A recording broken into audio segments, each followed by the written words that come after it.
ഹബീബ് മർവിന് ഹഫീദ് ഹഫിളഹുല്ലാഹ് വൈസനിയം സമ്മേളനത്തിൽ വന്നിട്ട് ഒരു ഹദീസ് അദ്ദേഹം ഓതി. അത് ഇതാണ്: ആകെ നാളെ പരലോകത്ത് 120 സൊഫുകളായിട്ടാണ് മനുഷ്യരെ മൊത്തം നിർത്തുക.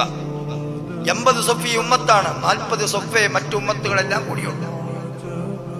ഈ 120 സൊഫിൽ നിന്ന് 117 സൊഫും നരകത്തിലേക്കാണ്, 3 സൊഫേ സ്വർഗത്തിലേക്കുള്ളൂ. അതിൽ അഹ്ലു ബൈത്ത് അടങ്കലും അസ്ഹാബുൻ നബി മുഴുവനും ഒരിടം പിടിച്ചിട്ട് വേണം ഇനി നമ്മൾക്ക് തള്ളിക്കേറാൻ. അല്ലാഹു അക്ബർ.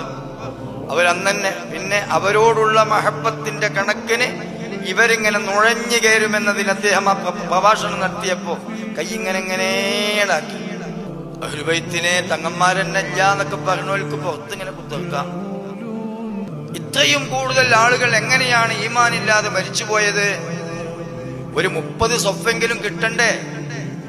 അത് 3 സൊഫായി ചുരുങ്ങി 10-27 സൊഫുകൾ എവിടെ പോയി എന്ന ചോദ്യത്തിന് ഇമാം ഷൈറാനി റളിയല്ലാഹു അൻഹു മറുപടി പറയുന്നുണ്ട്: രഹസ്യത്തിൽ അള്ളാനെ പേടിക്കാത്തത് കൊണ്ടാണ് അവര് കാഫിറായി മരിച്ചുപോയത്.